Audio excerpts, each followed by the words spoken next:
Salut tout le monde, j'espère que vous allez bien. Alors dans cette vidéo, j'ai eu le plaisir de recevoir Julien Debar, le directeur général de CRS France. Je lui ai demandé de nous parler des origines de la marque, ses ambitions et notamment comment distribuer une nouvelle marque en France sans réseau de concession estampillé 100% CRS. Nous avons également parlé des différents modèles qui sont déjà présents sur nos routes, ainsi que sur ceux qui vont arriver dans les toutes prochaines semaines. Car oui, on parle bien déjà de 4 modèles, dont la CRS 7, le futur vaisseau amiral de la marque. Donc restez bien avec moi jusqu'à la fin de la vidéo si vous souhaitez en apprendre plus sur ce modèle. Et n'hésitez pas à prendre 2 petites secondes pour vous abonner à la chaîne si ce n'est pas déjà fait, parce que c'est bien grâce à vous que je peux réaliser ce type d'interview.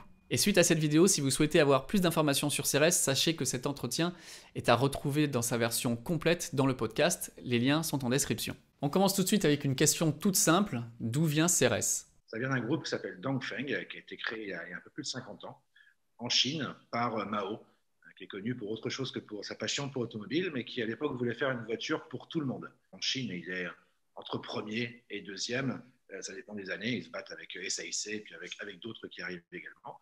C'est quelqu'un qui a pignon sur rue, qui a vendu l'année dernière un peu plus de véhicules que Renault. Donc on parle aujourd'hui de quelqu'un qui a les reins très très solides et qui a fait un chiffre d'affaires de l'ordre de 94 milliards d'euros l'année dernière. Donc c'est quelque chose de plutôt établi. Mais le rêve de ces constructeurs-là, des constructeurs chinois, évidemment, c'était de vendre des voitures en Europe. Mais CRS avait décidé à trouver la solution en se disant il n'y a qu'une seule solution pour nous, constructeurs de voitures asiatiques, de rentrer sur un marché extrêmement fermé, comme est notre marché européen en général et la France encore plus en particulier, avec des constructeurs nationaux, c'est de rentrer par un biais qu'on ne voit pas encore arriver, qui est la technologie.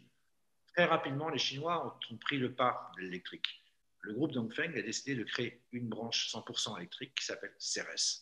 Ils ont embauché alors quelqu'un que dans votre chaîne, j'imagine, vous connaissez bien, qui s'appelle Martin Martinet-Berard, qui est le premier fondateur de Tesla, et qui est le premier à avoir été, entre guillemets, la risée de tous les constructeurs de voitures. Parce que moi, je me rappelle même qu'au Salon automobile en 2012, on a vu arriver la Tesla sur base de Lotus Elise avec le moteur électrique et tout le monde se moquait vraiment d'elle. Et aujourd'hui, quelques années plus tard, je regrette beaucoup de m'être moqué.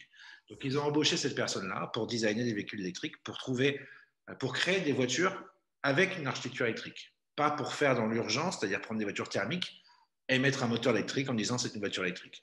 Donc, il les a aidés pendant un temps à faire ça. Il n'est plus aujourd'hui au board, mais il a permis d'avoir une patte de quelqu'un qui avait déjà cette vision de l'avenir et qui avait déjà une vraie vista de ce qui se passerait dans le futur. Avec une vision très Silicon Valley, très start-up peut-être aussi? Complètement, absolument, puisque les voitures sont développées à Santa Clarita, donc en pleine Silicon Valley, où le centre de recherche et développement principal est là-bas. Aujourd'hui, il y en a environ 7 dans le monde de centres de R&D, donc il y en a en Europe, en Chine, aux États-Unis. Il y a également 2 usines aujourd'hui qui produisent les voitures, une aux États-Unis et une en Chine. Bientôt une 3e, certainement en Europe, mais ça, c'est pas pour tout de suite, mais en tout cas, ce sont des plans qui sont étudiés. J'ai testé quelques voitures électriques chinoises déjà, et de voir à quel point ils vont très très vite dans la compréhension de ce marché, dans la compréhension de ces technologies. Quand est-ce qu'elles vont arriver, ces voitures CRS? Est-ce que c'est pour tout de suite ou est-ce qu'il va falloir encore attendre quelques mois? Non, elles sont déjà là. Elles sont déjà sur le territoire français, elles sont déjà dans nos points de vente. On a commencé une commercialisation de CRS depuis le mois de janvier en France. Alors, on le fait, un petit peu secrètement et un petit peu en sous-main, puisqu'on veut que nos clients soient vraiment rassurés par rapport à la prévente et par rapport à où trouver les véhicules. Donc, on ne voulait pas commencer à parler de la voiture sans avoir un réseau de distribution derrière qui soit solide et qui soit des vrais professionnels de l'automobile qui ont pignon sur rue, qui sont des groupes de distribution extrêmement connus et qui représentent pour la plupart des marques, on va dire avec une histoire un peu plus longue, que ce soit Peugeot, Renault, Citroën ou Fiat, ou alors Toyota qui avait déjà une culture électrique ou même Honda. Donc on a tous ces concessionnaires-là qui vont être en ordre de marche à partir du 1er septembre, mais qui le sont déjà, puisqu'aujourd'hui on a une quarantaine de points de vente dans lesquels vous pourrez retrouver les CRS. Si j'ai bien compris, ils vont faire à la fois de la vente, de la présentation, de la vente. Est-ce qu'ils vont faire aussi de l'entretien de ces véhicules? Alors bien sûr, parce que l'un ne va pas sans l'autre. Tous les vendeurs de véhicules, toutes les concessions qu'on a sont également spécialisés dans l'entretien de véhicules électriques. En tout cas, s'ils ne le sont pas, ils passeront une qualification pour le faire.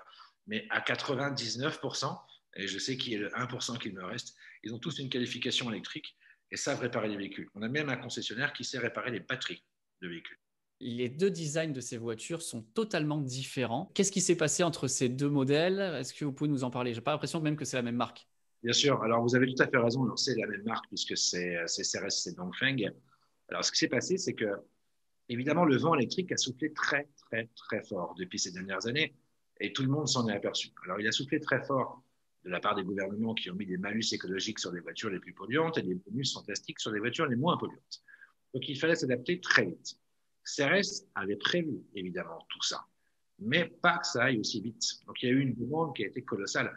Et je ne parle pas d'Europe, je parle de Chine. Parce qu'en Chine, pour avoir aujourd'hui une plaque pour un véhicule thermique, ça se joue à la loterie. C'est vrai, Oui. ça se joue à la loterie, au tirage au sort. Donc, c'est complètement impossible. Vous pouvez avoir des millions d'euros contournants. Si vous voulez acheter une voiture thermique, il faut gagner la plaque à la loterie. Donc, c'est comme ça. Donc, il a fallu faire vite. Ils avaient le projet de la CRS 5, dont on parlera tout à l'heure, qui arrivera en septembre, et qui sortira en septembre, mais il fallait donner un produit avant. Donc, ils avaient une base déjà d'une Dongfeng qui aurait dû être trichée. Et donc, ils ont pris cette base-là, ils l'ont emmenée dans le centre de design de Santa Clarita, et ils en ont fait une CRS 3. Alors, parfois, elle s'appelle CRS, parfois, elle s'appelle Dongfeng, mais la plupart du temps, en Europe, elle s'appellera CRS.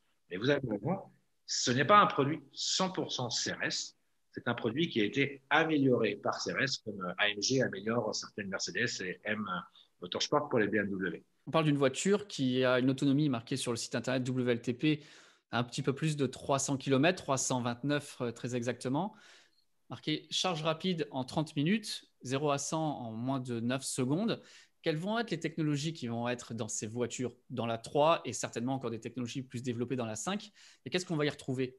Est-ce qu'on va être au standard? Je ne vais pas parler forcément des Tesla, mais de ce qui se fait chez Hyundai, Kia, de ce qui se fait chez Volkswagen et autres. Oui, on sera largement, en tout cas sur la CRS 3, nous sommes largement au standard de ce qui se fait sur le marché, puisque, comme je vous l'ai dit, nos voitures sont arrivées dans le réseau et pour la plupart, elles représentent des marques comme que vous avez citées, comme Toyota, Hyundai et d'autres. Donc aujourd'hui, on n'a pas à pâtir de ça.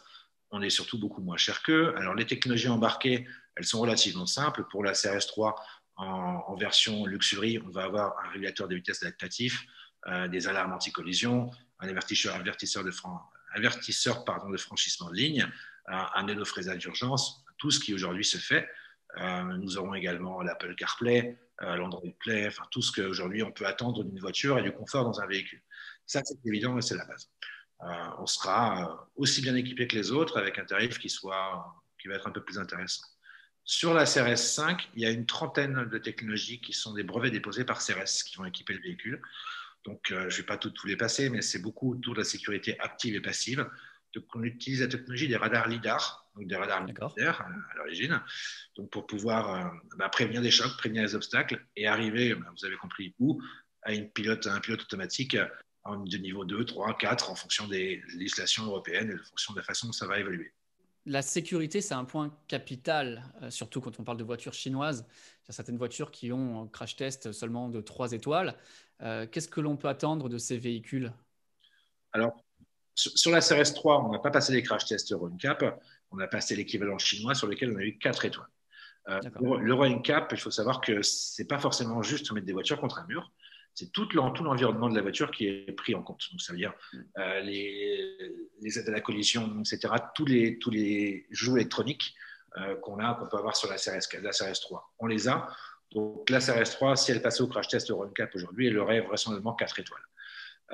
Puisqu'il n'y a pas la technologie de je ne sais plus quel évitement qui permet d'avoir les 5 étoiles. Sur le CRS 5, on a 5 étoiles sur tous les crash tests mondiaux. Les crash tests chinois, européens et américains. Si on devait définir CRS, on va dire en partant de la CRS 5, qui est vraiment donc le vrai modèle, on va dire. En quelques mots, l'identité, ça serait quoi? L'identité, c'est de se dire qu'aujourd'hui, un produit électrique et un produit chinois peut être un produit sympathique. Ça peut être un produit qui fasse rêver, tourner les têtes. Qu'aujourd'hui, l'électrique, vous savez, moi je suis dans le métier automobile depuis à peu près 20 ans. J'ai encore des gens que je côtoie, on va dire des vieux de la vieille, et qui me disent moi, jamais je roule en électrique parce que ça ne me fait pas bander. Je veux dire le mot clairement, ça ne me fait pas bander. Il n'y a pas le bruit du moteur, il n'y a pas l'odeur de l'huile, etc. Mais quand on dit ça, j'ai l'impression qu'on a un vendeur de Minitel à l'heure d'Internet. Il faut regarder ce qui se passe devant. La voiture électrique, c'est absolument fantastique. Moi, quand je suis à la terrasse d'un café, je préférerais que 100% des véhicules devant moi soient électriques. Ça m'éviterait de crier sur mon interlocuteur pour comprendre et de me boucher les oreilles et de respirer des gaz. Alors, CRS, c'est vraiment ça. C'est vraiment aujourd'hui de se dire, on n'a pas d'autre chance que ça. Il faut faire quelque chose pour la planète. On peut parler du bilan carbone des véhicules électriques. On pourra en disserter pendant des heures et des heures. Je sais qu'il y a des gens qui vont me dire une voiture électrique, ça pollue plus qu'une voiture à essence. Non, ce n'est pas vrai. C'est impossible. Enfin, physiquement, c'est impossible. Les voitures à essence sont produites de la même façon que les voitures électriques. Donc, il n'y a pas un bilan carbone qui est plus désastreux. Non, ce n'est pas vrai. Et je pense que l'Alaska se portera beaucoup mieux le jour où on n'aura plus des forages de gaz de schiste à peu près partout. La CRS3 m'a l'air d'être un crossover SUV. À quel type de véhicule on peut le comparer niveau taille, niveau gabarit? Or, vous pouvez le comparer à un Hyundai Tucson. C'est déjà quelque chose d'imposant. C'est déjà une bonne familiale. On a de la place dans le coffre en plus, qui est surprenant pour un véhicule électrique. Un vrai coffre où on peut charger, on peut partir en vacances avec sa famille. On est à 56 kWh. Ok. Et sur la CRS5? Sur la CRS5, on est encore en train de définir le pack batterie qu'on va mettre pour l'Europe. D'accord. Ok. Il y aura une seule version ou il y aura peut-être, comme le font certains, deux autonomies? C'était la discussion que j'avais ce matin. D'accord. Bon, ben alors, comme ça, Discussion, on le saura très bientôt. bien sûr. Le SAV, vous m'avez dit qu'il va être fait dans les concessionnaires finalement traditionnels, Oui. où on pourra acheter le véhicule. Quelles seront les garanties pour ces voitures au niveau de la batterie et le véhicule en lui-même? Alors, les batteries sont garanties 8 ans et le véhicule sera garanti 5 ans. Elle arrive en concession, on va pouvoir l'essayer à partir de quand et quand est-ce qu'on pourra la recevoir? Alors, vous pouvez déjà l'essayer en fonction d'où vous habitez. On va dire dans le sud de la France, vous pouvez l'essayer dès demain. J'ai quasiment tous mes distributeurs qui ont été livrés. Autour de Paris, vous pouvez l'essayer aussi assez rapidement sur Mantes-la-Ville, il a des véhicules. À Saint-Ouen, il a des véhicules. À Dijon, vous pouvez l'essayer. À Chambéry, vous pouvez l'essayer. Vous pouvez l'essayer en Alsace également, à Épinal, à Besançon. Vous pouvez l'essayer à Lyon et à Clermont-Ferrand, et à Bordeaux et à Toulouse. Donc si elles sont arrivées dans le sud, ça veut dire que je vais très bientôt pouvoir faire un test de la CRS5, CRS3. Exactement. Elles arrivent bientôt à Cannes et à Nice. Super, super. J'ai vraiment hâte de voir ce que ça donne en vrai. On va parler de la CRS5 maintenant, qui pour moi là est un autre niveau, très clairement. Qu'est-ce qui s'est passé là? Ça a été donc designé aux États-Unis. Elle va être produite moitié États-Unis, moitié Chine aussi, c'est ce que vous m'avez dit? Exactement. Elle va être produite à moitié aux États-Unis, à moitié en Chine. Aujourd'hui, il y a une vraie attente par rapport à ce véhicule. Tout le monde attend un peu comme le Messi. Je vous avoue que moi aussi. Je le trouve magnifique, hein, au passage. C'est gentil. Très, très beau. J'ai eu la chance de la découvrir, de la voir et de l'essayer. C'est vraiment un véhicule fantastique. Alors, qu'est-ce qui s'est passé entre la CRS3 et la CRS5? Comme je vous l'ai dit, CRS voulait commencer par la CRS5, mais a été un peu pris court par la tempête électrique qui a soufflé plus fort que prévu, et c'est pour ça qu'on a sorti la 3 avant. Mais la 5 est un produit totalement designé, totalement made in CRS, donc de conception, de design, en collaboration entre la Chine, les États-Unis et Europe. On est vraiment sur une marque qui a vraiment fait des véhicules pour plaire au plus grand nombre. Donc il y a quelques inspirations, hein, si vous décortiquez un peu le véhicule, l'arrière, certains me disent que ça ressemble à une marque allemande qui fait des véhicules qui vont très très vite. Il y a plein d'inspirations différentes. Mais aujourd'hui, la signature de CRS, c'est vraiment de faire des véhicules avec un design fantastique, avec un intérieur extraordinaire et avec des puissances qui sont, aujourd'hui en électrique, on peut atteindre des puissances qui sont stratosphériques et qui ne veulent pas dire grand-chose en tout cas, mais on est sur 692 chevaux de puissance en 100% électrique. Un 0 à 100 atteint en 3 secondes 5 et 250 km/h de vitesse maximum sur circuit, évidemment. Et on peut faire des choses fantastiques avec ce genre de produit. Et un couple immédiat. On a la puissance maximale et le temps de recharge? Je ne voudrais pas vous dire de bêtises, je ne l'ai pas encore. Alors, c'est une demi-heure pour passer de 20% à 80%. C'est un petit peu le claim de CRS. C'est en recharge rapide, on mettra 60% de batterie en plus, 60% de batterie en plus en une demi-heure sur une borne de recharge rapide. Alors, ça sera peut-être même moins. Mais ça, c'est encore en phase de mise à jour chez nos amis américains et nos amis chinois. On a ce grand écran en mode portrait avec tout un tas d'applications visiblement, de menus à l'intérieur. Est-ce que c'est quelque chose qui est développé par l'entreprise? Est-ce que ça va être sous-traité à un Google ou etc.? Alors, c'est des choses qui sont développées par l'entreprise. Toute la R&D est faite en interne chez CRS. Ça a été confié, le développement a été aussi confié pour une bonne part à Huawei. Okay. Puisqu'on va arriver bientôt, on a aussi développé une CRS5 avec Huawei, qui est une voiture avec un prolongateur d'autonomie. C'est un petit moteur qui tourne à régime constant et qui alimente les batteries. Donc, ce véhicule-là fera 150 km en pur électrique. Le reste, l'autonomie sur 1000 km, 850 km, avec un petit peu d'essence, donc avec une consommation qui va être de l'ordre de 1,5 litre à 2 litres ou 100 maximum, puisque c'est du régime constant. On a parlé pas mal de choses, mais on n'a pas parlé des tarifs de ces voitures qui qui se veulent être compétitives par rapport à ce qui existe sur le marché européen. On va tabler dans quel ordre de prix, même si on n'a pas forcément aujourd'hui les tarifs définitifs. Autour de quoi on peut s'attendre? Alors, sur la CRS 3, on a les prix définitifs. En version luxe, on va être à 36 840 euros, hors bonus. Et pour la CRS 3 version confort, on va être à 33 700 euros TTC. D'accord. Donc après, vous déduisez votre bonus, votre prime à la conversion. Tout dépend de la situation de chacun. Et en plus, en fonction des régions, il y a des aides supplémentaires. Donc, c'est compliqué de donner un prix net. Sur la CRS 5, on s'attend à un tarif en fonction des versions qui ne dépassera pas 50 000 euros. D'accord. Donc, on aura normalement quelque chose qui, sur le marché, est unique. Parce qu'aujourd'hui, 692 chevaux en dessous de 50 000 euros, j'espère bien en dessous de 50 000 euros, je ne vois pas qui, même en occasion, peut faire quelque chose comme ça. Ça a l'air en tout cas très très bonne qualité. C'est bluffant, vraiment c'est bluffant. Alors, pas parce que, évidemment, je prêche pour ma paroisse, c'est normal. Mais je vous dis, j'ai rarement vu des produits arriver en pré-production de cette qualité-là et avec cette finition et cet environnement qui est absolument particulier parce que vous le savez très bien. Enfin, la Tesla, pour moi, est une marque que je porte dans mon cœur parce qu'il y a vraiment quelque chose de fantastique. J'adore la personne de Musk, j'adore ce qu'il a fait par rapport à ces véhicules-là et imposer son business model, imposer des véhicules qui ne ressemblaient pas à grand-chose au départ, dont tout le monde trouvait que c'était bizarre. Aujourd'hui, c'est une référence absolue. Je suis absolument fan de cette marque-là pour ça. Et vous l'avez dit tout à l'heure, si les choses ont accéléré plus vite que ne le pensait peut-être CRS, c'est aussi à cause ou grâce à Tesla, indéniablement. Ah, mais complètement. Indéniablement, aujourd'hui, tous les gens qui sortent une voiture électrique, l'objectif premier, c'est Tesla. Nous, notre objectif, c'est pas forcément d'aller chatouiller les pattes de Tesla, mais simplement de pouvoir proposer quelque chose d'alternatif et de différent et une offre plus complémentaire. En tout cas, c'est vrai que Tesla a bien ouvert la voie et bravo à eux. On parlait tout à l'heure de la recharge rapide. Il y a Ionity qui existe, qui permet de payer moins cher avec un abonnement. Est-ce que CRS pourrait un jour rejoindre le consortium Ionity? Est-ce que c'est une hypothèse pour pouvoir payer la recharge moins cher?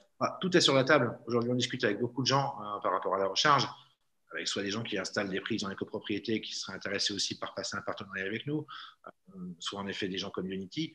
On discute avec tous les acteurs possibles. Le but du jeu pour nous, ce n'est pas d'avoir un partenariat, c'est d'en avoir 1000.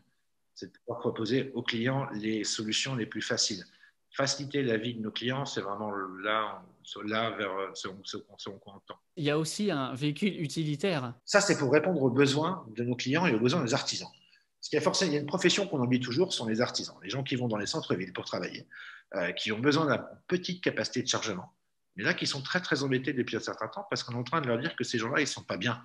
Ils sont mauvais parce qu'ils roulent avec des véhicules à essence ou avec des véhicules gasoil. Donc, ces gens-là, ils ne pourront plus exercer leur métier dans les centres-villes parce que les centres-villes, les autres zones à faible émission, vont bannir tous ces produits-là et ont déjà commencé à le faire. Grenoble, Lyon, Paris, ces véhicules-là sont bannis ou vont être bannis dans les prochaines années ou dans les prochains mois. Nous, on avait dans la gamme des FSK un produit qui s'appelle le C35, qui est un dérivé d'un véhicule électrique, le C35 normal, et qu'on a électrifié, qu'ils ont électrifié justement pour pouvoir répondre aux besoins de ces gens-là. Parce qu'en Chine, ils ont évidemment le même problème. Les zones de faible émission en Chine deviennent monnaie courante. Aux États-Unis également. Il faut savoir que ce produit-là a été mis en précommande aux États-Unis il y a quelques mois. Ils ont déjà vendu 30 000. Là, je vais parler avec toutes les aides déduites. On peut arriver pour un artisan normal à 14 500 euros portable. Pour un véhicule qui va faire 230 km d'autonomie, qui va pouvoir rentrer dans les centres urbains, qui a une puissance qui est relativement raisonnable et suffisante et qui a même beaucoup de couple, qui est surprenant parfois quand on démarre avec. On ne s'attend pas à ça avec un utilitaire et qui aura une infrastructure qui sera extrêmement simple, extrêmement basique, mais qui permettra juste une chose, c'est de permettre à des gens de continuer de travailler. Et je pense qu'à cette période actuelle, c'est quand même important de pouvoir donner de la mobilité aux gens et du travail.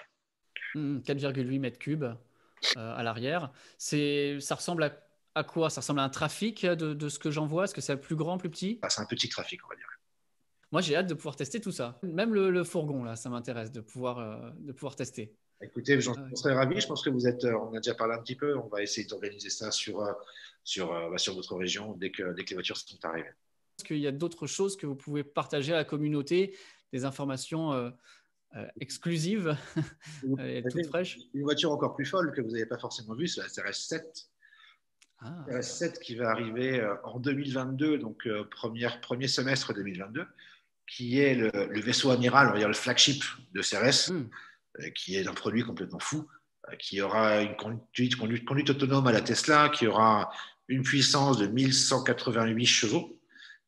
Savoir que le 8 est un chiffre pas bonheur en Chine, donc le 1188, ce sera vraiment la puissance définitive et qui sera un gros SUV avec tout ce qu'il faut à l'intérieur, toutes les technologies actives et passives qui seront encore en développement, la vision nocturne, enfin il y aura tout ce qu'on peut espérer trouver dans une voiture, on l'aura sur ce véhicule-là. Impressionnant. Et ça aussi fabriqué entre la Chine et moitié Chine, moitié États-Unis. Exactement. Alors celui-ci va être fabriqué à l'origine aux États-Unis pour le marché américain et on espère en avoir quelques-uns en Europe.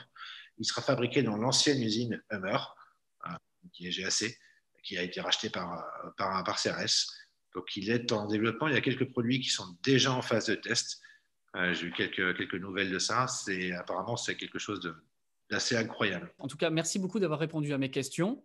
Ça peut être un petit peu compliqué de communiquer quand toutes les informations ne sont pas encore vraiment arrivées et disponibles, mais en tout cas, c'était très gentil de répondre à mon appel. Je vous en prie, c'est un plaisir. Et si vous avez besoin, n'hésitez pas, vous avez mon numéro de téléphone. Je serai toujours disponible pour vous et votre communauté. À nouveau, un grand merci à Julien Debar pour s'être prêté au jeu des questions-réponses. Dites-moi en partie commentaire ce que vous en pensez, dites-moi ce que vous pensez de cette marque et de ses ambitions. Avez-vous déjà vu ou testé une CRS? Qu'est-ce que vous en pensez? Puisque vous attendez avec impatience les toutes prochaines CRS, la CRS 3 et la CRS 7. Et est-ce que cet utilitaire peut être une bonne solution pour votre business? Pour ma part, j'ai vraiment hâte de pouvoir tester ces véhicules et je vous invite encore une fois à vous abonner à la chaîne pour ne pas manquer toutes les vidéos de tests que je vais pouvoir réaliser à ce sujet. Et si vous avez aimé cette vidéo et si vous aimez en général ce que je fais et vous voulez me soutenir, eh bien merci de partager cette vidéo, de la liker. Vous pouvez également aller jeter un coup d'œil à ma boutique Teespring ainsi que sur mon Tipeee. Vous allez voir, il y a des contreparties assez intéressantes. Alors pas de rush, mais c'est vrai que votre aide sera appréciée. Nous en tout cas, on se retrouve très bientôt pour de prochains épisodes. Salut tout le monde!